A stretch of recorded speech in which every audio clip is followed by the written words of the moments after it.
ఓ వ్యాపారి, plastic cover మీద ఇలా వేడి ఆహారం ఇవ్వడం తప్పు. ఇది ప్రజల ఆరోగ్యానికి హానికరం. అరటి ఆకు, ఇస్తరాకు మీద వేడి ఆహారం తింటే ఆరోగ్యానికి మంచిది. ఓ వ్యాపారి, నువ్వు ప్లాస్టిక్ కవర్స్ నిలిపివేయాలి. ఇది తప్పు. ఇలా పేపర్ కవర్ ఇస్తే మన చుట్టూ ఉన్న పర్యావరణం, పరిసరాలు అందంగా ఉంటాయి. ఓ వ్యాపారి, ఇలా ప్లాస్టిక్ గ్లాస్ వినియోగించడం మంచిది కాదు. పేపర్ కప్లో తాగడం వలన ఆరోగ్యానికి చాలా మంచిది.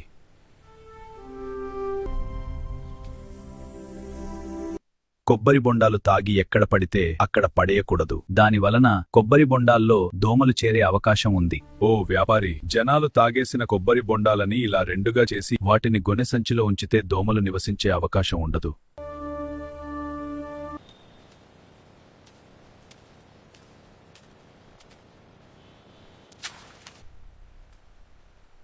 ఓ వ్యాపారి, జనాలు తినేసిన ప్లేట్లని కాలువల్లో వేస్తున్నారు. ఇది తప్పు.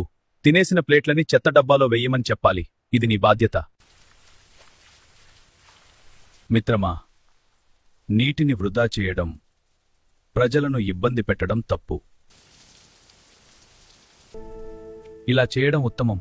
నీరు ఆదా అవుతుంది, జనాలకి ఇబ్బంది ఉండదు. అమ్మా, మీరు చేస్తుంది తప్పు. నీళ్లు నిలిచిన చోట జనాలు జారిపడే అవకాశం ఉంది. అలాగే దోమలు ఎక్కువయ్యే అవకాశం ఉంది.